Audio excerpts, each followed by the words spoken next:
5 with Bane attack.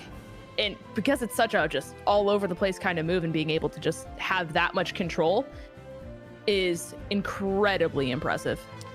Yeah, Sprangos has been saying it for a while, but when you see the pro players playing on land, no lag, where they can pull off some of those crazy sick combos, like this is what we expected from Pokemon like Zoroark, even like when we see Overlord, unless it's banned every time he tries to play against someone, we'll see it with E-Speed Luco as well. Just the combos that these Pokemon can get with these pro level players in no lag territory.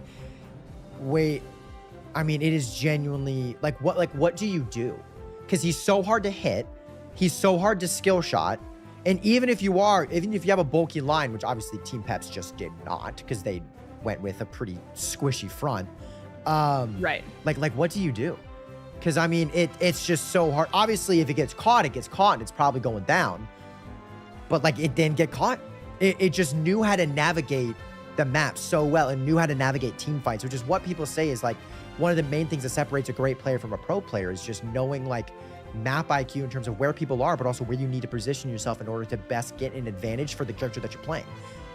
And so with something like Zoroark that dies as soon as it gets touched, just based on the speedster, dilemma, right. It just did so unbelievable. And it's something that I actually learned from Zoroark, because as you know, I played it once or twice, but not very many, is that the last feint attack dash, no matter how far away it is, it jumps to wherever it was at the time and does the massive amount of damage. So Zoroark will get the 4 as fast as he can, even if he's not even hitting some of the players, just so that final move he'll be able to do almost whenever he wants to while running away, trying to dodge some of the speedsters or potentially getting caught by any sort of defender like a Snorlax Heavy Slam. So I think, again, I do think that the better team won. It stings because we've played against Marv and Potato and all them many times, so it was kind of cool seeing them on the big stage. But I don't know. I think Team MYS, just with their double defender support combo with massive damage people behind, I think that's a very hard comp to stop. You know what I'm sad we didn't see? Garchomp. Yeah. Potato's Garchomp wasn't here. And I'm not saying that that's why they lost, but I'm just saying something always happens when Potato pulls out Garchomp, and it bends all forces of the universe, and stuff that shouldn't happen ends up happening. And I am here to support Potato and his Garchomp that is not meta, but he makes it look like it's meta. So true. And you know what? I'm just saying. Yeah, I think probably a big reason why he didn't bring it out was just because Garchomp's not very good at I'm aware. at a lot of stuff in terms of 2 tanks that will never die, which granted, obviously Garchomp's basic healing is really good. A9 kind of shuts it down a little bit as well, and then Zoroark is just better at dealing out damage. So maybe it was strategic, but then again, it's like you said, Potato's done crazier things with less odds for him. So would have been cool to see for sure. Would have loved to hang all the way down the lane. But, we'll see him again. But Luminosity is going to be a fun one to watch as well, because it seems like the next one is Luminosity versus Soul. Which I believe they said was India's #1 team. Did Soul end up beating Time to Shine? Time to Shine won. So is this loser's bracket? Oh no, this is just a second game. It's round robin. Okay, yeah. There's 3 of them in that pool, right? In that group.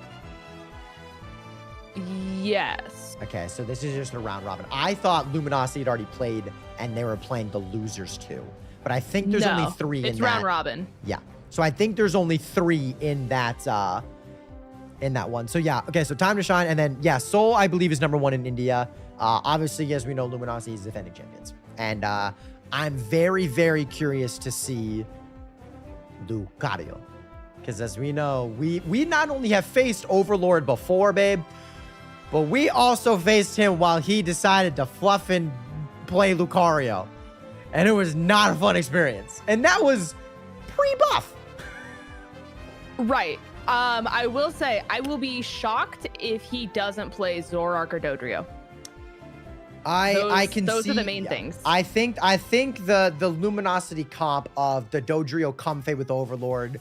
Overlord just steals every ounce of farm that's ever on the map, and Luminosity is good enough to either win the potential team fight of a 3v5 or a 4v5, or at the very least just not let them score too many points and take advantage of it before Overlord gets there. I could definitely see that as well, but obviously it depends on what Seoul runs. I don't know anything about Seoul. We've never seen them. They're a team from over there in India, so I'm very curious what it's gonna be. But Luminosity, they got a lot to live up to. Look, we have talked about It'll be interesting.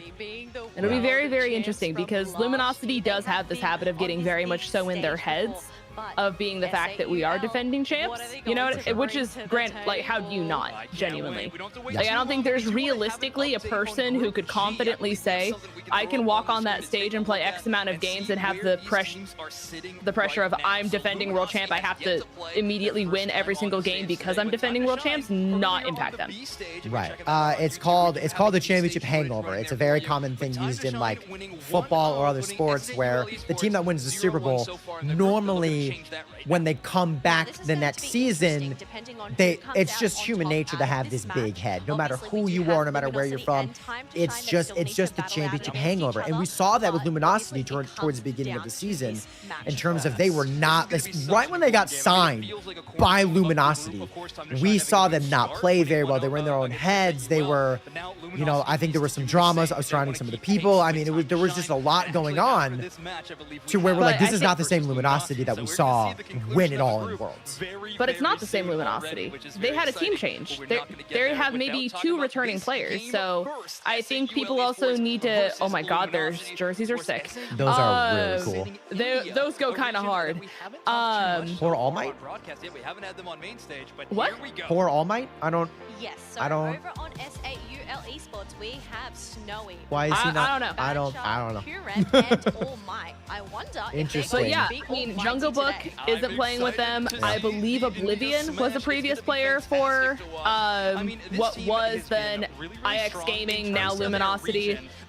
So, I mean, people need to realize that you can't be the defending world champions and do everything that you want them to do expectation-wise when it's not even the same team playing together. And those games where, like, oh my God, Luminosity lost, it's because they're still working out team synergy. That was the first competitive scene that an entirely new group of players had been playing together. But I think now that they finally got synergy down and they played with each other for longer and, you know, they're getting more comfortable, they're finally now the team that we kind of expected them to be. Yeah, for sure. Obviously they did return 2 of arguably their stars in Slash and now Overlord. But I definitely think that's true. I think that this is I think a chance for Luminosity to kind of almost gain like their reputation back, because again, I think that a lot of people were very low on them. They did win, it wasn't regionals, but they did win the championship before that, I believe. And they put themselves back on top, they put themselves back on the map. I think that was the most important thing that they could have won, just in terms of realizing that they are not the same team, but they are still capable of being back-to-back champions if that's what they wanted. But you know, we saw a lot of their players, and we saw a lot of them tweeting out saying things like, you know, I think that we were very overconfident, I think we were very over-eager, I think that we let championship pedigree get to our heads. Okay, so now we'll pick and I think that, you know, the slap in the face at the beginning of this season, I think is exactly what Luminosity needed in order to get them to where they are today, being one of the favorites to win it all, because they were not playing like a championship team. Whether it was a new team or not, they were not playing like a championship team towards the beginning of the season, as we saw a lot of other teams put their name on the map, like Amaterasu and Talibaba. Yeah, but I mean, again, I think that also comes down to the fact that a lot of the teams they faced in those tournaments were well established and they had been playing with each other for longer than Luminosity had with an entirely new team that came around. And the other thing we need to keep in mind is based off how Luminosity does in this tournament, it can change how esports organizations look at Unite as an entire whole. Because if Luminosity ends up taking it back again, that does open the door for a lot of other esports organizations who have already been like looking at the competitive scene to see how it ends up going. Or we could lose all of our our esports orgs all together, and Luminosity's like, never mind. I don't see that happening. I think just the fact that Unite itself is getting bigger and bigger and bigger, and Pokemon Worlds is as big as it is, where people are literally flying to Japan, and Pokemon is inviting a whole lot of these creative influencers out.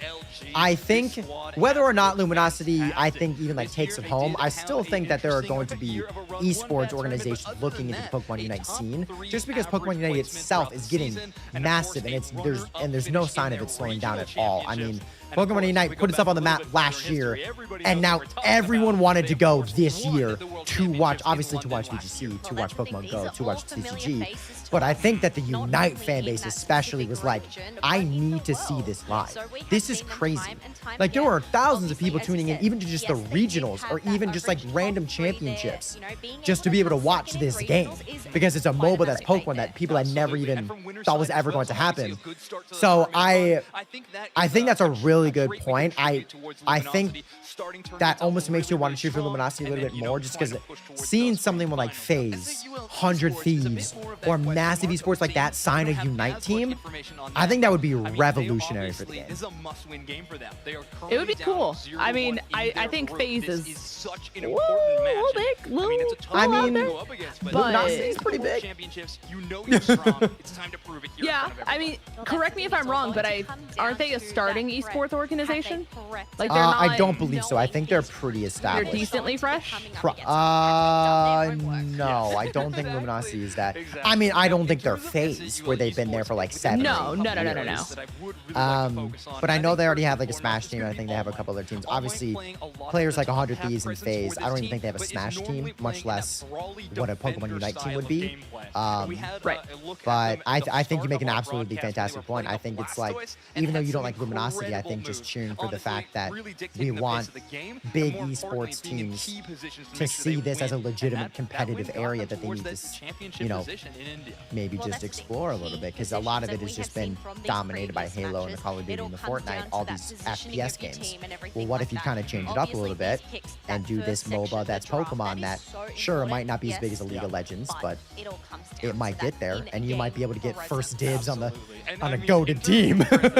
Right. Exactly. It'll be very interesting. Truly showcase that level. It'll be very interesting. I'm just glad that they're comfortable with each other now, you know, because Amaterasu played with each other for a long time. They came back. This is now 2 years under the belt. You know, like, I don't think it is Luminosity's fault for needing time to build an entirely new team from scratch. And I think holding them to that standard right out the gate was a little intense. Yeah. But I'm excited to see how they're doing now, because they've definitely proven it. For sure. For sure. Like I said, they've definitely gone through the biggest roller coaster in terms of the start of the season to now.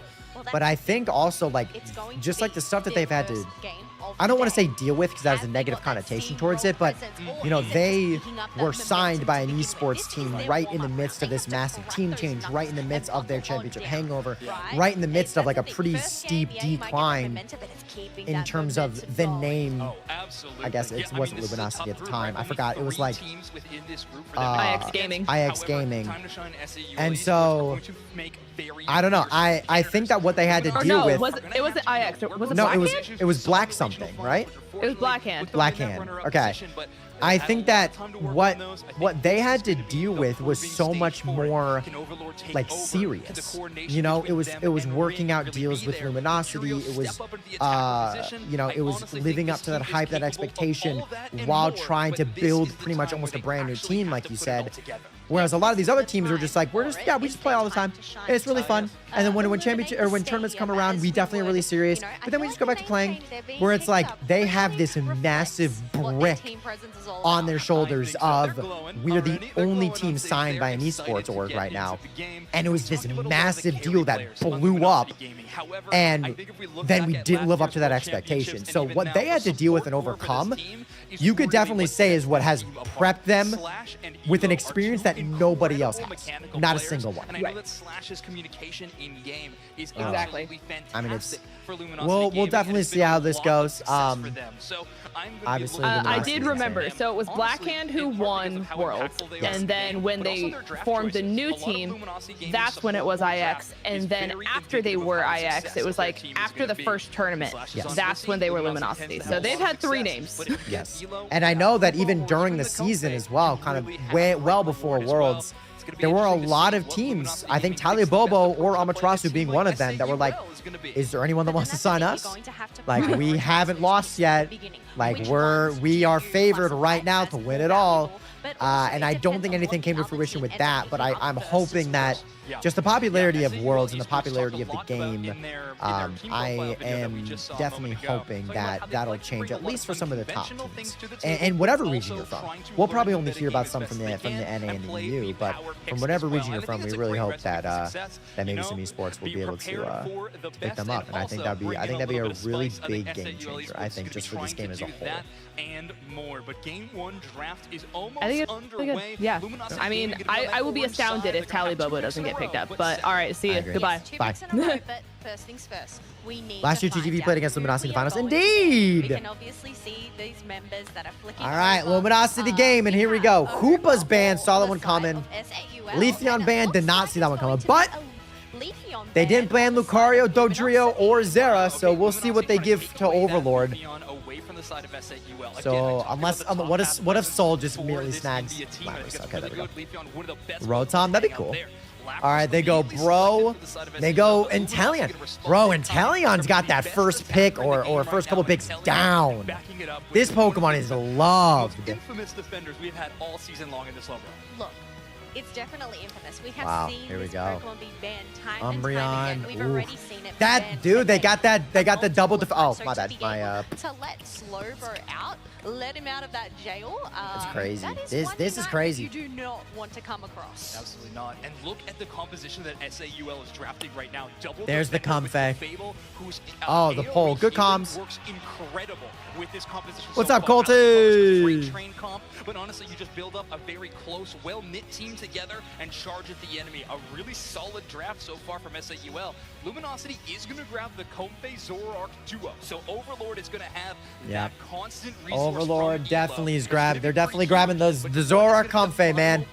The Zoroark Comfey, absolutely crazy.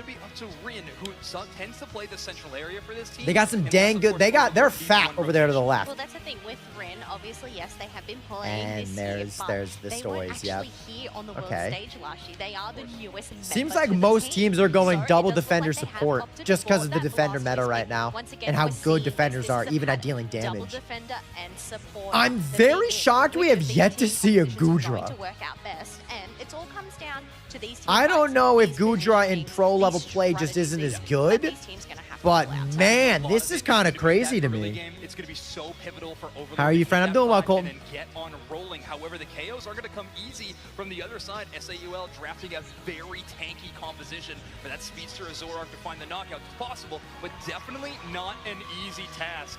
Well, we have SAUL Esports and Luminosity on stage and ready to play, and we have our casters ready to take it away. Dewsnack, Spraggles, send us into game. Of course we are ready to take it away because we are watching the reigning world champions world, here baby. on our main stage. Duke Snacks. 100% Whoa, Luminosity. this is gonna be That's a good one. crazy right It's now. going to be a good one. I'm excited. That's crazy. To see Oh, they this have India squad Pokemon here at chairs. SAUL, Aw. of course. They know Blue what Jays they're and up Spay has against. team fight They know potential who to slow won down World defenders, but very Champions last year, situational. and they Well, also and know just the the team's sustain from history Dragon with World Breath. Championships I and mean, the what they've sustain done from this Dragon Breath year again. and I what think they're up probably against like moving forward. the skill level that Pies, a great I'm thing at. to I eat, think and it's they still are really humble good just indeed, ready because to show the world that they are not quite done I think yet. I think This it's is gonna probably be just bad. like less Ooh, team I would love a synergy in piece of terms of some pie of as these we teams who head in play here it to together all the game time. number one. But I mean, SAUL man, Esports, dude, your purple Gudra's a team. menace, and we haven't Luminosity, seen it get banned your or even orange picked team. We've once. got that Pretty crazy. Inteleon on the side of Luminosity, heading down into path, not playing it in the central areas. We've seen Okay, some so we teams gotta do. And I have to wonder if they're gonna be support playing this snipe shot double or they're gonna be support playing lane. liquidation. From what I've seen, jungle a lot of the teams, experience share. A lot of our Eastern teams are playing Liquidation, and a lot of our Western teams are playing Snipe Shot. And I've got to say, I greatly prefer Liquidation for this Pokemon. I think Snipe Shot's incredible in some situations. I agree, Z-Dog. I hope some of these teams start picking up Liquidation because it's just such an amazing move for Inteleon. Yeah, I have a tendency to agree here. What I really appreciated, both Is that these a teams jungle actually set their invading support players Umbreon? along with their That was central area silly. player to make sure we had no crazy invades. Of course, as soon as I say that, Umbreon goes down, K opener over to Luminosity. This is very, very The scary range for on the side Feint of attack, SAUL. man. You have Overlord with a Comfey Collar. This is not Their good. Bumblebees I are still. Oh, they we've left them seen for the what Umbreon. this Okay. player can do, putting So up, it was you know, definitely a over jungle invading 100,000 Umbreon that they left those damage Bumblebees every for it to single evolve. Okay. match with this Pokemon. Interestingly enough, Overlord in that central area, and we have Rin in that top path right here. There it They is. are pushing forward with There it Mr. is. Shifu, but here comes Overlord Oh, looking to pick massive. up a KO. But there's the mean look. That mean look is going to be massive for Zoroark. Big time Surf. And I'm surprised we didn't see Zug playing Surf earlier. Surf looks great to buy space and time for this team, specifically for an Inteleon who eats a big Electro Ball and boosts it up. They're low on HP, and they're going for that KO. Massive. We saw in the SAUL interview that they like to play aggressive and flip the switch. They certainly flipped it there. Rex getting a KO for the squad. Yeah, nice job there from Rex. And I got to say, a lot of this team composition from SAUL feels like a huge counter to Yeah. what Luminosity is bringing. The question is Luminosity's Massive play style counter. going to win out, or is the counter Because they also have instead of Gravity, SAUL most likely going on to do it Clefable right that shuts down here? As this Zoroark really Comfey well. Zoroark is just looking for, you know, every Pokemon they can to pick up big KOs for the side of Luminosity. It's what they do. I don't know if all Mew got game. any of those, It's sadly. quite literally on the hunt, and anytime SAUL will find themselves alone, they are at a risk of getting KO'd by the roaming Overlord, because that's all they're doing here. They're just looking for a person to jump on. And it looks like this Clefable could be a huge pickup for SAUL. If they can get a Gravity to shut down some of this incredible stuff here from Overlord, that would be amazing. Of course, I mean, come on. just eat you on up. Come Yeah, on. I mean, they're trying to look for space for Snowy, but of course now Overlord's just going in. I mean, All Might's HP is below half.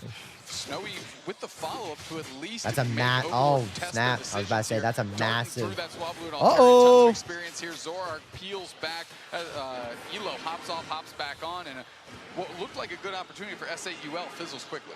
Yeah, I mean, just incredible stuff once again here from Zoroark's level Luminosity. 9, This is Inteleon's level textbook 8. Luminosity right here. They just put the pressure Oh, on. man. They dive. They're aggressive. They go for tons and tons of KOs, and they get them. Curios heading down to the bottom path right here. We've got the Snipe Shot once again. Very, The very level popular in lead for North Luminosity America. We've is got pretty the crazy North right now. American Sniper coming out right It's a here, Snipe trying Shot. to pick up some KOs. Well, they laced in a ton of damage on that Clefable, that's for sure. They are playing Gravity, as you called out. That would be a decent look here, especially in the face of Zoroark. Does Full But Heal you can see get exactly rid of what just happened there. Mean Unite move comes out. They really wanted that KO. Solar Beam on top. Uh-oh. And they're still Gone. knocked down. Finally, they get swiped by the And Umbreon. no, not KO gone. here. Comfey hops on top of Slash. Are they going to be able to gay out? Snipe Shot back the other way.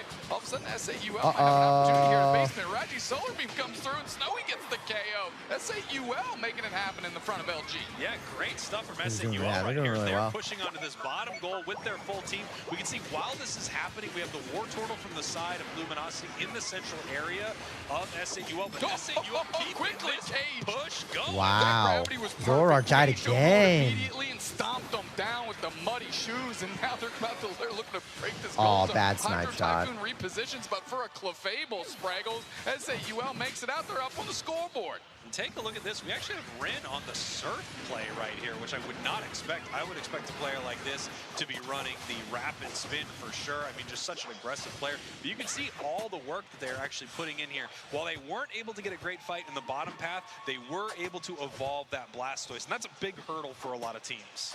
Very much so, very much so. They did get the objective as well, which can't go understated. That's good experience for them naturally, of course. And they are the first ones on top of this Reggie Alecki here.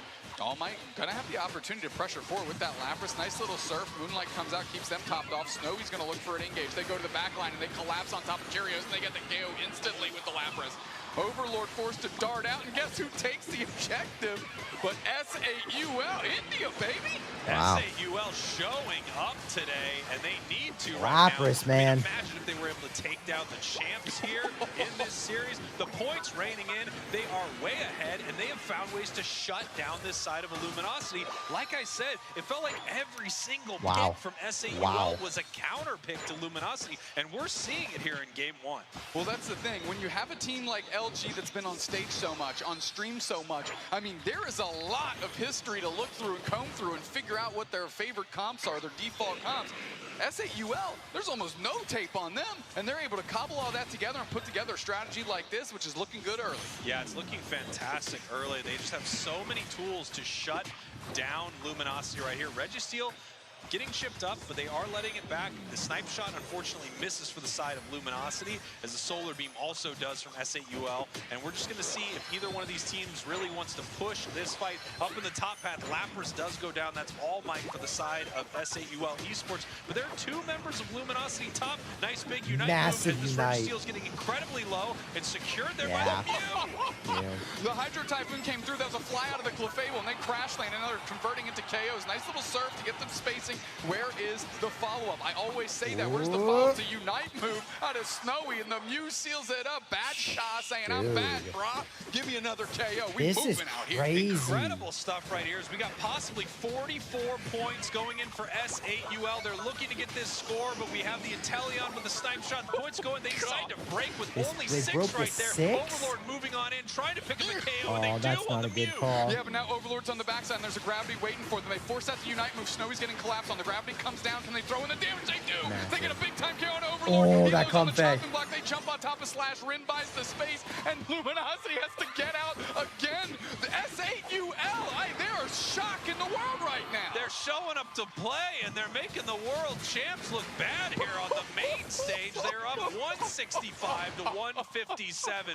They still do need Holy to watch cow. out, though, because that level 13 Zoroark is looking to pick up more KOs. However, they keep finding opportunities to shut it down between the gravity and the mean look and the displacement from the Lapras. Just incredible stuff from SAUL. They're playing incredibly cohesive together, and they understand the force that Overlord is. You saw the Snowy disengage back to the Clefable so Curium could put the gravity down, and then 2 players collapsed on top of Overlord to get that KO. This team understands what they're up against, Zoroark's and they're bottom trying with to that make as Comfey. many moves as possible to Be keep that careful the thing mean going. look, though. And Yeah, you I was about to can say, see you here get shut they're down by the looking to mean get look. something done in this bottom path from the side of LG as they're Yeah, looking for a Umbreon's KO. not, Not man. able to make it happen, but they are able to score right here, and the score line is now almost even at this point. Reggie Lucky They're looks just like gonna it's let going that to go be in for walking sure. towards that top path as Rayquaza is hitting the map right now. All Might putting in 50 in the top path, and it looks like LG wants this fight badly. They need to take Wow. it before the Lapras gets back in the mix. Big surf follow-up. We're going to see if we can get a Hydro Typhoon to chip up. There it is. Bang. They catch the Umbreon. They go down.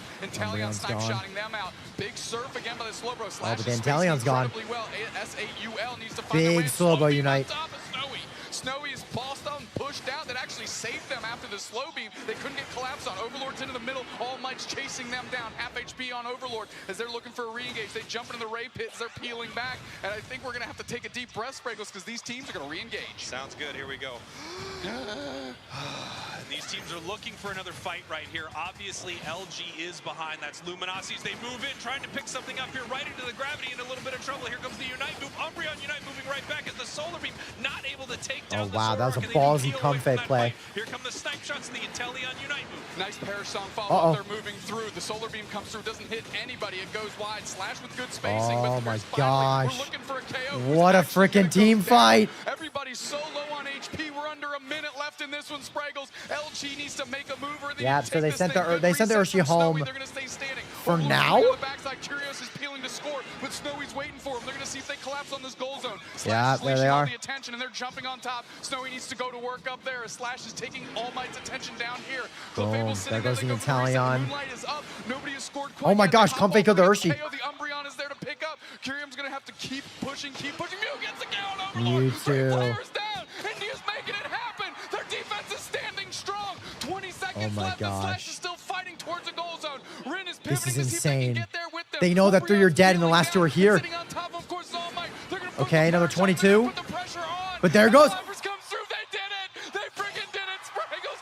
SAUL India, baby. Taking one off the world champs. Unbelievable. India takes game one off of Luminosity. Can you believe it? The World Championships in Yokohama delivering early in this That one. was one of the SAUL best raid looking to prove fights something, knew I what the have track ever record seen. was, and I'll tell you what, if this is a race, they're off to a booming start. Incredible stuff right here from SAUL. As we talked about, it felt like every single game was a counter pick. Every single pick from the side of SAUL did something to shut down cow. Luminosity. We're going to send this thing back over to Zoinks and Kello right here to break down an insane game number one. What a shocker in game number That one. was the best raid team fight I've ever seen.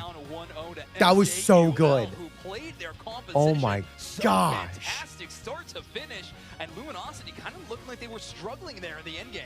Oh, definitely. That was such a nail biter of a match.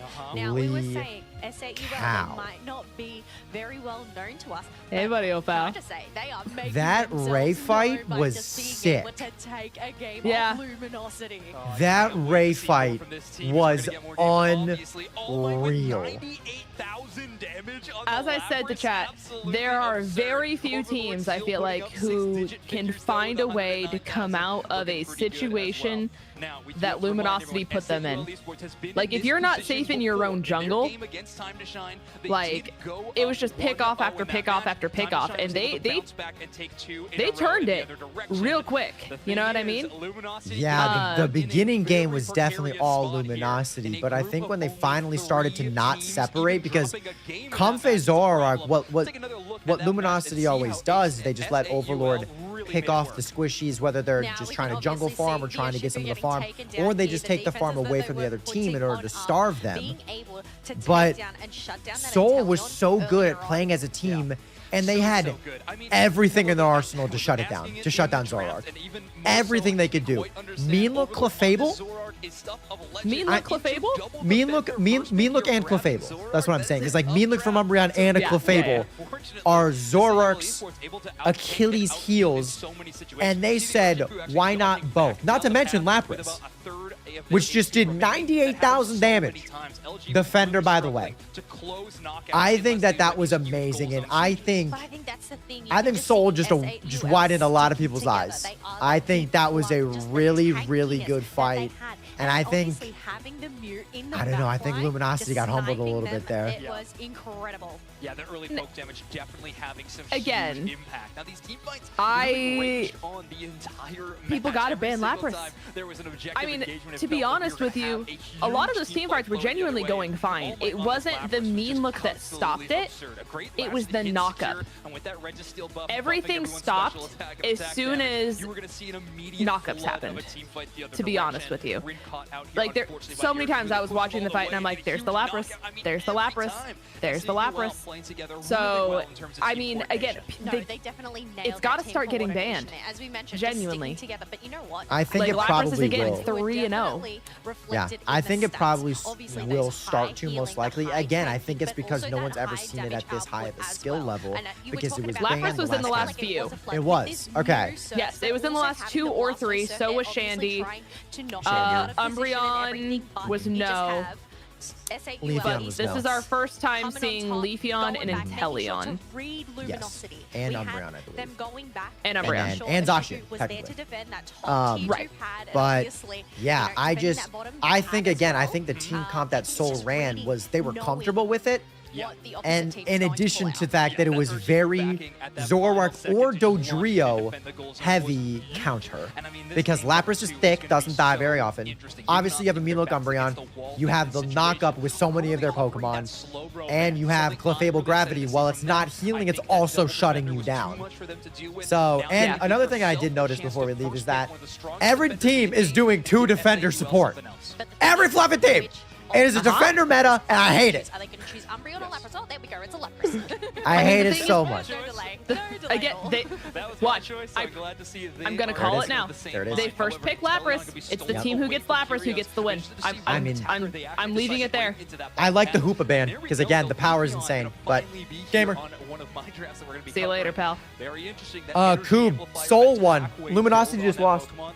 so much damage as soon as you get that aggressive 2-step. But the thing is, obviously they picked up Inteleon. Luminosity just lost their first game. Open for Umbreon to be picked up. Lapras, Umbreon, LG, they are looking nice right now. Urge you to teleport to home base because he knew Overlord was trying to... Well, again, that's the thing, though, is that when you have 45 seconds left or something like that, a big thing to do is just try and see if you can't counter score to put the pressure back on the other team. Oh, baby. Holding down the top half, that is a very, very strong start. Luminosity grabbing the alone. Overlord gonna grab that Urshifu. Love it. So we might actually see and Urshi, this is a mean team comp. Like that kind of more fast in your face. Oh, they just decided to go for a speedster instead of double defender. Okay. Yeah, they lost, dude. They lost. It was pretty crazy. Okay, so it looks like Overlord now says Bear. Now the thing is, it's kind of switched around. So Comfey Bear or even Comfey Lapras, man. Was the game close? Yeah, it was definitely really close. For sure. Soul, I think, just kind of widened a lot of people's eyes. It was a great game. Having the double defender, the Urshifu on their side. Soul's Lapras did 98,000 damage. With the AoE healing, you don't actually get that, obviously, with Comfey. I thought we were going to see Serena. No shot. There's 0 shots Serena gets played. Unless it's some random team I've never heard of. I guess that technically could happen. Moveset this Umbreon goes for. Final team fight, I think, is going to be the biggest point in this matchup around that Rayquaza pit. It's going to be very, very interesting. But of course, we have our 2 casters waiting to take it into game number 2. Overlord, yeah, Overlord's going Dark Bear, man. Overlord's going Dark Bear. Or Water Bear, but I don't think so. I think Luminosity probably said, let's get some secure. Especially considering the other team doesn't have... They have one defender, and I think Tree. But I don't think that... Hopefully that won't be enough to zone them out of getting all of the massive secures. It's really, really solid. I mean, it's pretty much what was just thrown at them. They're throwing it back the other way. However, you have to know that when you make these choices of Leafeon and Inteleon back-to-back, that you're opening yourself up for the composition that you're clearly familiar with. Yeah, you're going to run into a Lapras, and you're going to run into an Umbreon. Trevenant is a great defender right here, but it definitely feels like it's a couple rungs down from what we're seeing on the side of Luminosity. And look at this. Rex coming in for the early invade, able to take that away, but we have multiple members here of Luminosity pushing them back. Nice little invasion there from SAUL. It's all about the time that you buy. We saw it in the match before. We're seeing it again here. Does it matter if they got anything? Does it matter if they got out? Not really. It's the time. That's what you're trying to buy your team. As you said, they want those, or excuse me, as Zoink says, they want to spike them early. You want to get your Leafeon online. You want to buy them time. You want to get your Inteleon online. You want to get Buzzwole to 5. Like, these are all things that need time, not necessarily pressure onto the other side of the map. Nice mean look there from Slash. It looks like we're going to be able to see some big moments of that. We're going to obviously have them try to catch the Inteleon, catch the Leafeon out with a move like that. As we have a fight ready to break out here. Overlord here in this bottom path, and they are going to keep jumping on in and look for some KOs right here. Nice big mean looks, puts Leafeon in some trouble. Not able to get the KOs, but they are able to start scoring. Yeah, 40-21, get some points in. I like the heads-up play SAUL made. Just peel, just get out of here. Let's just not give them KOs on top of this goal zone, because they're going to get either both or just the scores. Intelligently backing up, giving themselves an opportunity to fight another day. Inteleon gently. That worked. That worked. Intelligently backing up, I would say. That is intelligently loose. Let's not do that anymore. Here we go. Buzzwole getting tons of pressure on. We got a little 3-on-1 as, of course, Overlord's carrying the Comfey. And that's a signal to me as the K-Opener goes over to LG that they are all in on the Overlord strategy. Every time you lock in Comfey, it is not leaving that player. And if it does, it happens to find a really nice home on a couple of very tanky Is a secure like a move with priority over other moves or objectives, or just a strong move that is good at sealing objectives? It's the latter.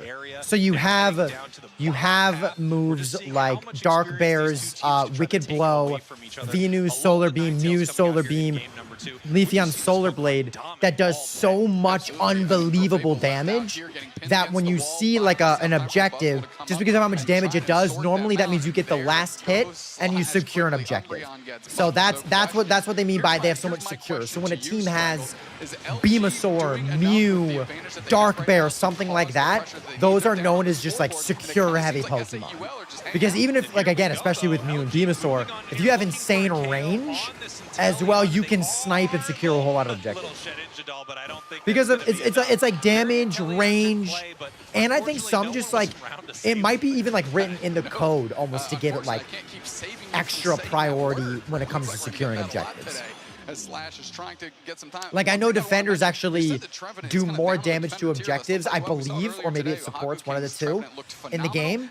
And so, like, that's why whenever you see, like, a Blissey, that's why I think it is supports. That's why when you see a Blissey do, like, the smackdown thing, they normally always secure the objective, just even if it's just like a wild Pokemon, just because how much damage they do to that specific thing. So, yeah. So, but that's why this tree is just unbelievably important, because it's zoning out all of the potential heavy secure Pokemon, which I guess Overlord's up top, so it doesn't really matter at the time. But they did lose Regieleki, though. Well, that means Overlord isn't here. Psybeam and Psy understand would be those. Yes. Psy Shock, unreal at secure. It's so good. That's why I always yell Espeon secure whenever I play Espeon and I shoot it out of Registeel. That and especially Psybeam as well. They're both so good at secure. So good. Beautiful stuff there from Luminosity as they come in, pick up a ton of KOs. And you know what? That is how that Unite move is supposed to be used. Bring in multiple members. You bring it down Overlord with a Comfey on it. 3 members of Luminosity just crashing the party of SAUL. So right now it seems like level lead goes to Luminosity, but that was also the case last game, so we'll see. Okay, all right. Overlord, Ballsy, okay. Scramble around their goal zones. Yeah, and here we go. Luminosity doing what they do best, running up the score lead a little bit here in this bottom path. Another thing about Water Ushi, man, is that it pretty much just ignores the slowness of the enemy's slow lane. I mean, it's ridiculous. In the top path as well for Luminosity as they are taking control here in game number 2. They absolutely are. Tons of KOs into the hands of Curios, especially after the Lapras crash down to the bottom paths. Quickly, Rex is going to try to get their 17 points in. Slash buying time. We're going to see if they can trap this game, engage. It's a tree. Oh, well, that might do it. No. Nah, not with Moonlight. But you can see nah, with Moonlight. Very much in this game against the world champs. It's a level 10 A9, baby. Joining us right now, they've already taken A9. In this group stage earlier, Tube Snacks was saying intelligent, which is not correct. It's intelligent. Intelligent? Did not say that. That was all you, Spraggles. Please stop misremembering and stop lying to our wonderful fans at home. And here we are heading up to this top path right now. We can see I SAUL love Dude ready Snacks to and possibly Sprague Daddy. take this Regieleki right here. Overlord in a little bit of trouble as Liquidation finds its mark right there, but they've got that Comfey. They keep them healthy. The Leafeon Unite move coming on in, and they are able to pick up a KO on the Buzzwole. Put 2 back the other way. They finally sort out the Urshifu, and they're able to Dude, get them Leafeon ult, it's like a fluffing nuke, bro. The pressure on Parasong is hitting everybody. Aimers are out, and the Leafeon goes down. KO streak of 2 for Rin. Look at this here. 3. 3, and it just keeps Lapras. going right here. Lapras. We're going to see a lot of Lapras after this tournament, I'll tell you what. We're going to see a lot of Lapras. I mean, people are realizing what it can do. Doing everything they can. Big superpower sending it back towards their goal zone as this is getting very, very close to the side of Luminosity. And right now, are they able to make something? No. Luminosity securing that Regieleki while SAUL actually scoring here in this bottom path. I love her. Overlord just trying to take this Regirock. Yeah, they're trying to. It's about 30%. However, the Leafeon is here and Curium's there for support. Instantly pivoting because you know Overlord wants the KOs. Gravity. They're going to engage. They use massive. They get it quickly as the rest of LG shows up. 2 players down, and that's a basement Reggie to LG. LG is playing a lot more confident, it seems. Way too early there in that moment. They probably could have got a decent steal away from Urshifu right there. It's really hard for Urshifu to get a steal away from that massive Solar Blade. However, great fight there from Luminosity as they are continuing to put the pressure on. Way ahead on the scoreboard, and they are way ahead on experience as well. One thing I'm keeping note of is Snowy is level 13, and they've been incredibly silent this game, whereas in game 1, they were incredibly active all over the map, getting in the face of the opposing team. So it clearly favors them to level up. In this instance, SAUL is trying to insulate that Inteleon and let them take over in the last throws of the game. Nice little score here from S8UL if they're able to make it Comfey happen. makes so many Pokemon broken. Bringing them up to 215. Comfey is ridiculous. However, I remember they're still pre-nerf behind Comfey as here. well. I mean, Possible big jeez, come KO, on. As it looks like Leafeon Disgusting. is actually going to make it out, but Inteleon is not. We also saw in the top path a moment ago, Doopsnacks, the focus band taken away from All Might on that Buzzwole, so they are not going to have that moving into this What's the Rayquaza fight recharge here timer in for 10 focus seconds band? as LG Luminosity needs this one, or S8UL is going to take out the world champs. Snowy's finally off spawn, and it looks like LG is taking a very aggressive position here. They're going to try and jump on whichever path that S8UL tries to engage. Now, Luminosity doesn't need to touch this Rayquaza. No, Luminosity does not need Rayquaza right here. What they want is a big fight and a big win. Nice grass knot right there. Buzzwole trying to make something happen as they pick up Overlord here, and this fight starts. The Buzzwole Unite comes out. They need to convert. Trevor Unite as well. Massive They're trying to follow Unite. up Overlords in the back line. They use their Unite move. It looks like it's running ice. It's definitely running Ice Beam. Buzzwole's still standing. They actually just chip up Rin to try and get away. Rin's going to get that KO too easy. 17 hits there. KO streak of 2 for Rin. And now Rex is peeling back. They're throwing out the Wood Hammers, but I don't think that's enough as Overlord is topped off on HP, and they're on the hunt. Yeah, they're on the hunt. Massive Looking stop to at pick the up that Fable. Leafeon, not able to make it happen right here. And we're going to have a refight from the side of S8UL. We saw a couple of Unite moves not get used here, but so far Luminosity is cleaning Lapras, up. Comfey still has Unite on the side of Luminosity. That is massive. That is massive. Yeah, they just said if they kill all of them now here. they're all over this goal zone. They've got an opportunity to score, and they have to split the attention of S8UL. And it looks like it's working as S8UL is collapsing on top of this goal zone and getting KO'd simultaneously. And here we go, Luminosity Yeah, peeling back this right is here. Luminosity's They don't game to need lose. this fight right now. Overlord actually in a little bit There's of the trouble right Unite. here. Moving on in though, they have the Comfey Unite, and they just continue pushing towards S8UL, picking up multiple KOs with only 35 seconds left. They are crashing onto this tier 2, and they're trying to take this game in commanding fashion. This There is it the is. Luminosity that won the World Championships. What a bounce back game for them, and did they Yeah, need that's it? a Did massive they game ever for them to need take it? the You W mentioned with. This group does not have that many teams in it, and every game is going to That's matter. tough. And LG definitely needed this. That one to Italian keep tried their to chances Shedinja alive. doll. Yes, they did. An incredible match here from Luminosity as they looked completely different from Yeah, game that looked like the one. Luminosity Also, that as we all know. know. Talked about before, it felt like S8UL had a lot of counter picks to Luminosity in that first match. This one doesn't really seem like it. What do you mean Luminosity's game to lose? like Luminosity the was doing way research too was well, so reversed the only way they would have lost that if they would have made a mistake. It's a common sports saying. It was their game to lose. They had everything going for them. Level lead, position, score lead. So unless they made a mistake, they would not have lost that. AKA, it's their game to lose. Competitive environment, and what else would you expect? That was a great game though. That Luminosity said, nah, we ain't about to get 2-0'd. Nah, we ain't about to get 2-0'd right now. That was a good fight though. Very good fight, for sure. Very good fight. Golly. Luminosity had the Lapras. Luminosity had the Lapras. Luminosity had the Lapras. If you get the Lapras, you win. I think we're gonna be seeing a lot of Lapras after this They tournament. need to correct Luminosity had the Lapras. Obviously, that first It was, match I mean, just yeah, it was the been warm Lapras, up, but and I now think that they just are had really less showing us counters. why They were went crowned the world for champs last Soul year. kind of went away from what I Obviously, thought such a worked dominant really well for them, performance. which was Who a needs a bulky Rayquaza? front with We the don't need a support, like the, again the Rayquaza two here. defender We can just go support. get those back But cats, instead, and they they just just didn't have fold on enough up at the end, sustain. And just so when you widening have something that like a gap Water even Bear further. Comfey, which the more damage it pretty much does to you, the more it gets its moves back. And then you have Comfey to just sustain it. And then by the time that maybe if that's like a 1v2 or 1v3, something like an Urshifu Comfey can waste so much time to where then you have the A9 that's coming, then you have the Lapras that's coming. It was a really good game, but again, I mean 93 Ks. That's disgusting. 93 Ks is absolutely disgusting. The thing is that it just doesn't die. So I mean, if you're gonna counterpick Lapras, what's probably the second most defender you can have that can still zone out? Tree. Right. They had Tree. They took Comfey. Into the comp they had.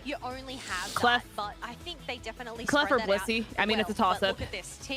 Prioritize different things. But I mean, Lapras took 100K. You know what I mean? So if you can get people just distracted by Lapras because it's just standing on your goal, all your heavy hitters just kill everyone else because their entire team was decently squishy by the time you look at just Inteleon and Leafeon. Swole's pretty kind of squishy as well. It's one of the squishier all-rounders, but again, it's like, I'm definitely not taking anything away from the Lapras. I think the Lapras is insane, but it's just this sustain of this team that I'm looking at right now with, you have Water Urshi, which gets HP back the more it hits you, and the more it hits you, the more damage it does, and the more damage and the more times it hits you, it also gives itself its own cooldown. So the sustainability of Water Bear in it itself is insane. Then when you add a Lapras that really doesn't ever die just because it's a fluffing Lapras, and you add a Comfey to that, and you add an Umbreon to that that also never dies, Luminosity just pretty much said, you're never gonna kill us. Like that's what you're never gonna be able to do. But the crazy thing is as well is that Soul didn't even do that much damage. I don't think they had a single person in the 60k range because of the sustainability, but also because of the damage output of Lapras and Water Bear. They were dead by the time they even tried to pick a team fight. Well, I mean, that was the thing insane Luminosity. Is like, even in the jungle, I can't remember which character it was. They put Mean Look down, they got stuck in the Mean Look, and then they got stuck in the Alola Tail Blizzard, and then Lapras came and CC'd them even more. So, I mean, it was just too much for anyone to, like, no one can survive that. Even if you were to put Tree in that situation. I mean, what's crazy... Sorry, go ahead. Can't move, can't play the game. Can't move, can't play the game. Can't move, can't play the game. What's crazy is that a really, really good counter, in my opinion, to a Lapras, Alola Ninetales. Who had Alola Ninetales? Luminosity. Because again, I'm not gonna hype up A9 too much, but Blizzard Avalanche, if you connect, that does a lot of damage to a defender. And you push them back to where they can't get to you. But LG even had that. So that was just a great team comp. I think that's a really good team comp. And then there's the Lapras ban. Because they didn't have first pick. Because they didn't have first pick and they knew what they were doing. If they can't get it first, no one's getting it. And yeah, absolutely. What I love to see personally, Zacian's not getting banned and Zacian's hardly getting picked. Suck it, dog. All right, have fun. I guessed wrong twice. That's a really interesting choice there. Going for that Leafeon, but I guess having that early game, being able to evolve. You have an obsession with Ninetales. I just love it as my main right now. Like, I actually think I play it really well. I average well over 100k with it in terms of damage. Probably around 10 or so kills as well. And like the thing that I just think it's so good because it's pretty squishy, but with Blizzard you push back someone unless of course it has Unstoppable like Fluff and Mewtwo.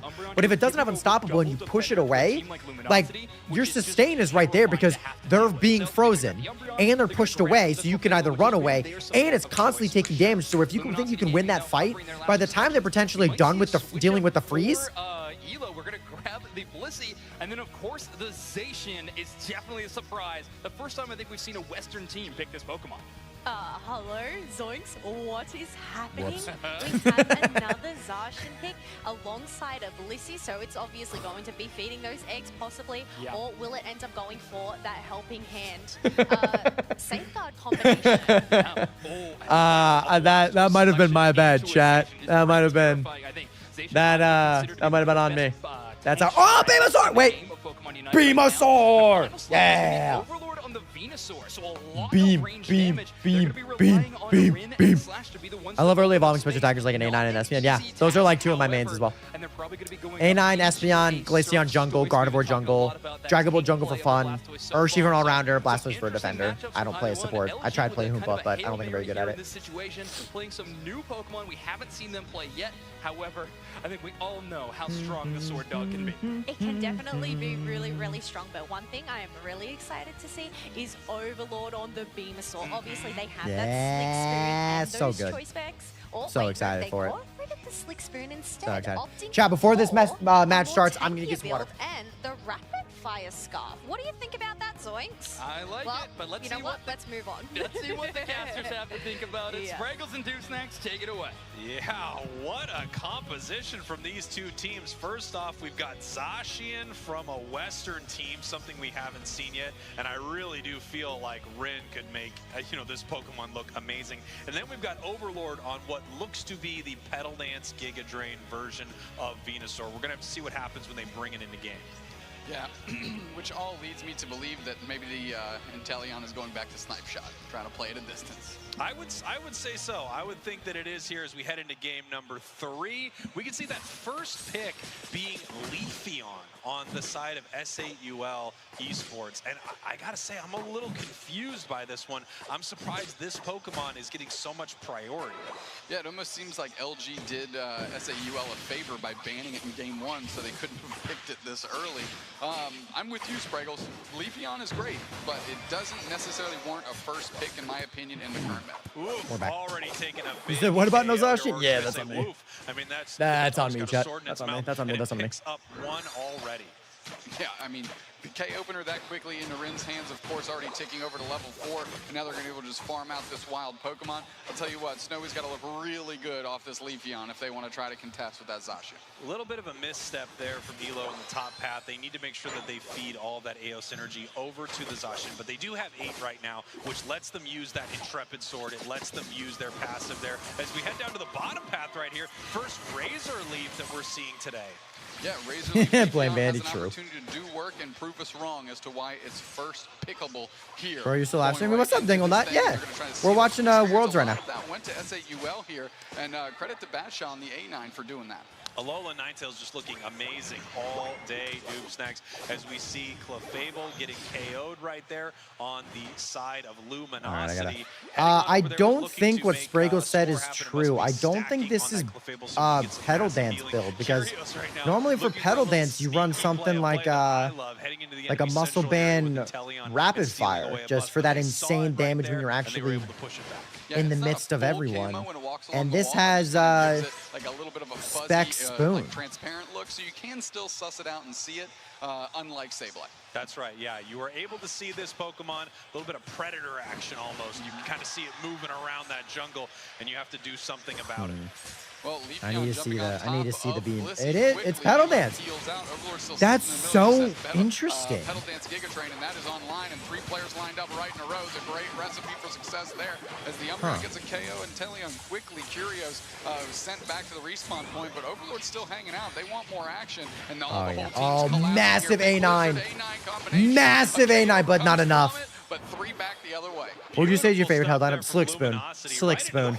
Slick Spoon on a special attacker is disgusting. And at the same time, if you land your Giga Drain, It's absolutely disgusting. Damage to that Venusaur, so they're able to withstand that huge special attack damage from Alola Ninetales right there.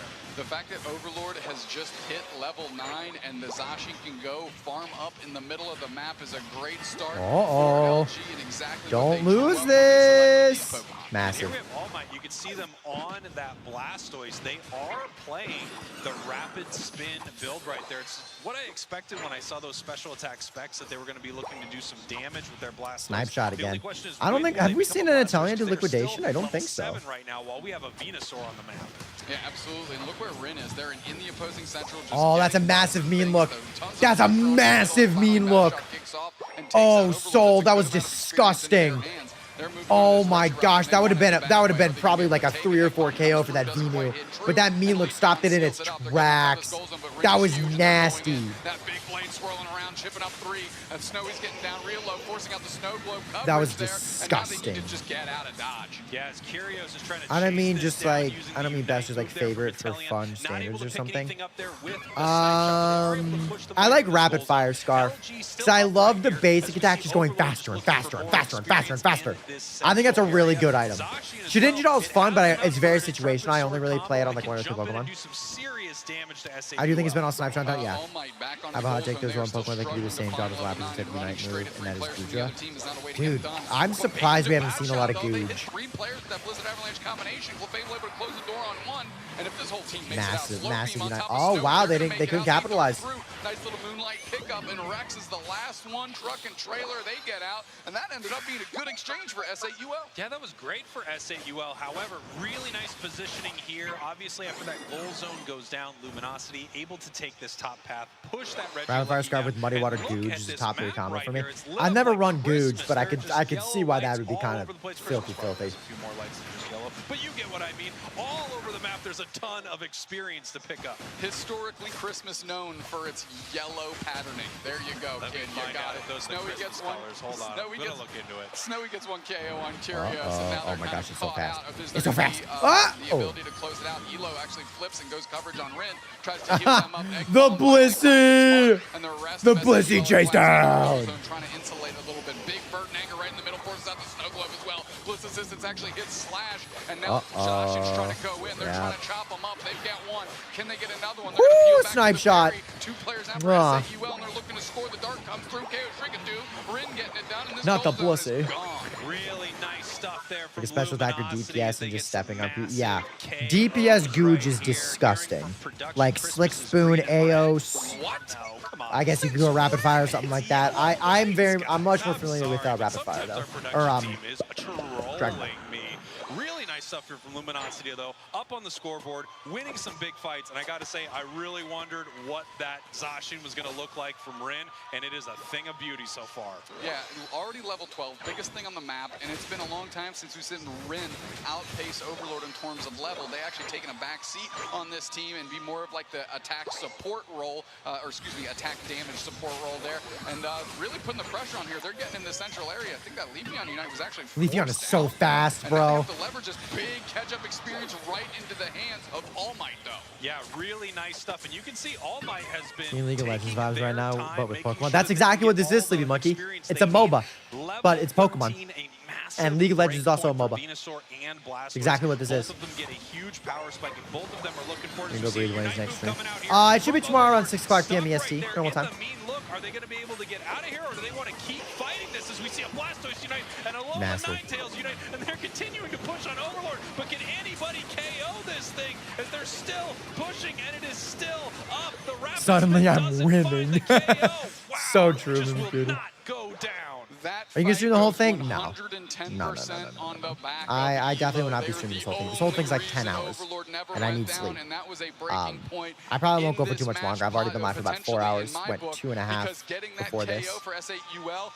Me and look, that's Zashi. Yeah, that would have been a huge KO. They just were not able to pick it up right there. And you can see how aggressive Overlord is playing now on this Venusaur. It should be about level 14 by this end fight, which is a huge moment. Nice snipe shot, but no, Alola Ninetales. I swear the MVP of this tournament so far might be Alola Ninetales. Right up there with Lapras, just so I am flabbergasted that Ninetales got that over a snipe shot. And it puts him in a position to possibly take a fight. Like, that was a well-timed snipe shot. What just happened? Ever since May, we've been looking at his Alola Ninetales, and it's really just kind of kept pace and been able to keep up with these new Pokemon being I am floored right now. SAUL, despite I am floored and flabbergasted. Not willing to commit to the basement, Reggie, setting up for that big Ray fight. Yeah, I think they don't want to feed this Venusaur any more experience. It is level 13.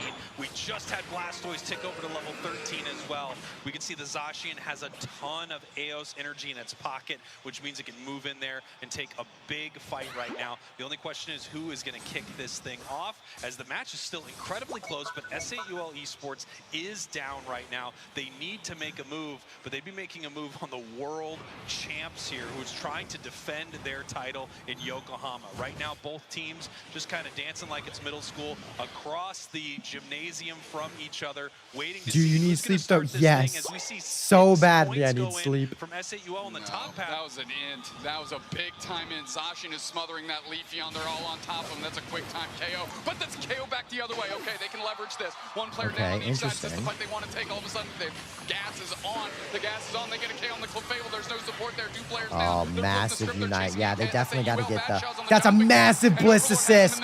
That is a massive Bliss assist in order to get that full heal.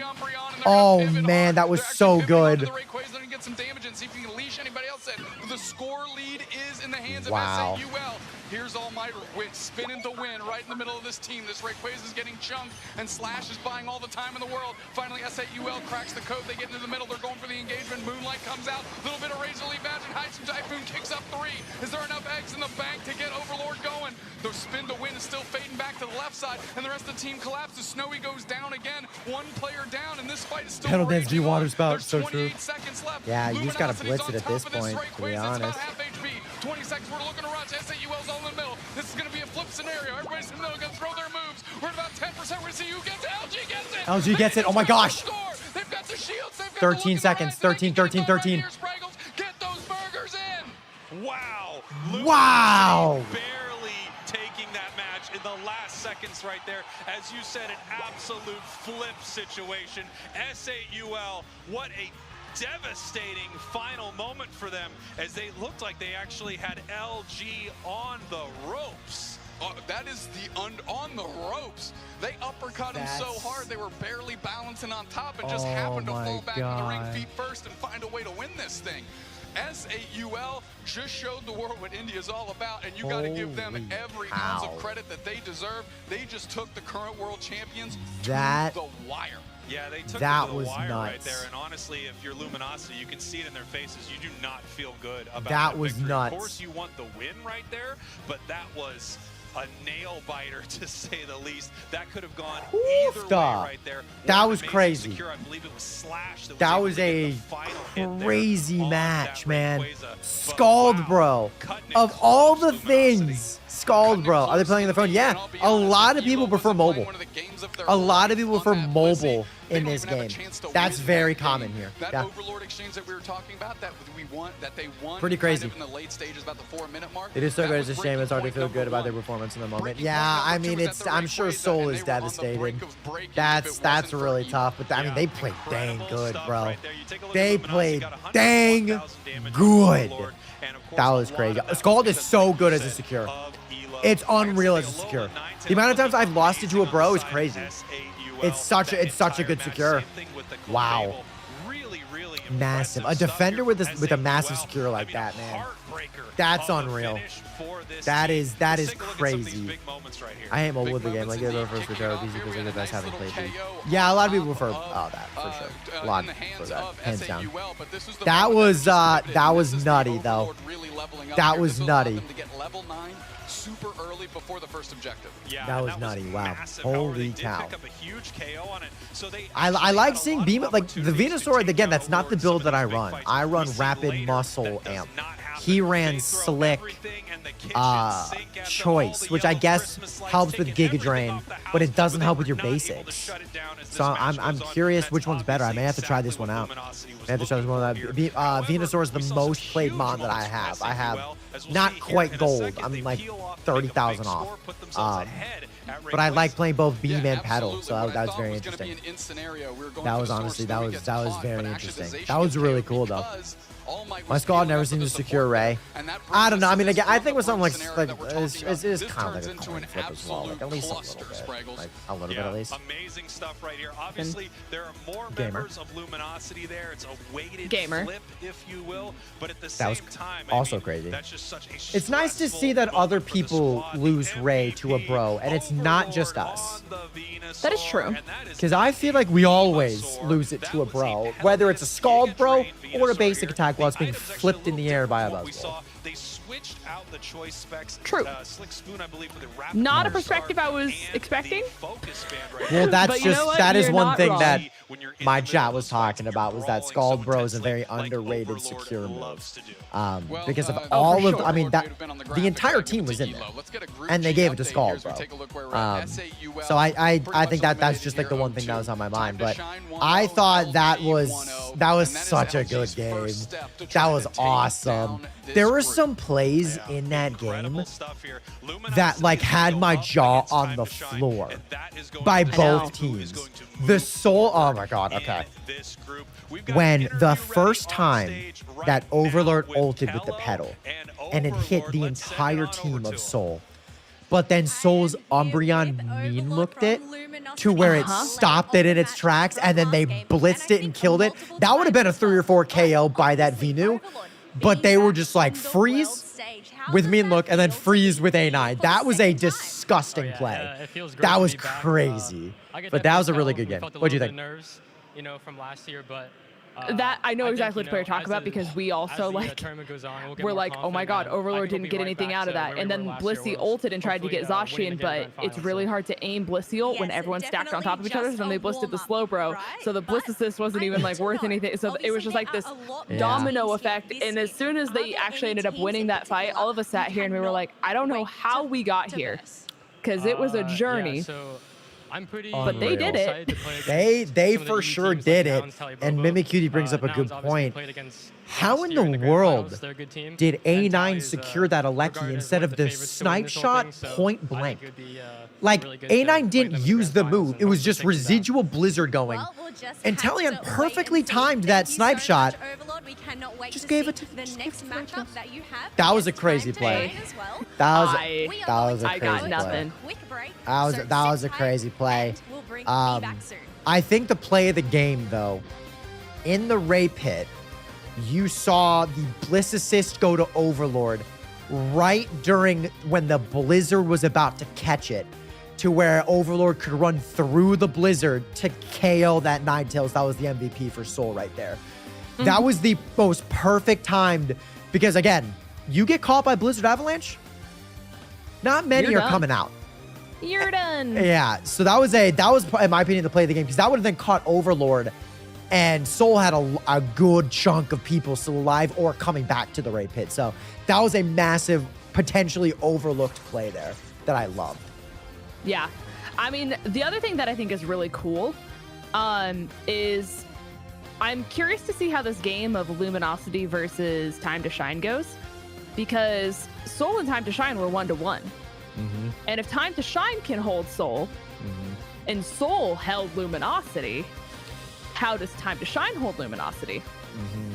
Because Time to Shine won, is what you said.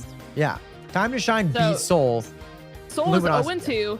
Time to Shine is 1-0. Luminosity is 1-0. So now Luminosity is going to place Time to Shine. So this winner, this pretty much determines who comes out of this bracket and moves on to day 2. So Soul is out. Oh, that's actually heartbreaking. I know, they did so well. They did so well. Also, chat, your second prediction is up, so you have 5 minutes. That is so heartbreaking. My chat hasn't missed a poll yet. They've besides TTV won. No, TTV lost. That was the one that they missed. That was the one that they missed, the very first one. But my chat hasn't missed one yet. But that might have been my last one, to be honest. I know it's only midnight, but I've been live for like 6.5 hours. Grandpa. I was nonstop today. I was nonstop today. Shut up. I'm not a grandpa. I mean, are you like actually going to bed, or like what is your... I don't know yet. I may just chill for a little bit. Again, I've just been nonstop all day today. You know that. Sorry, I didn't need to grab your YouTube link because I realized my exclamation point for your command will bring to your Twitch and not your YouTube. This is where he's live right now. Otherwise, he does stream on Twitch too. Who are you talking to? Chat. Hi, chat. His name is Vandy323, and he's really cool, and he's wonderful, so you guys should support him. Thanks. Thank you. Thank you very much. I would say that to my chat too, but I'm pretty sure everyone knows you. It's like Z-Dog and Mimicutie and Sleepy Monkey and Cryptic Queen.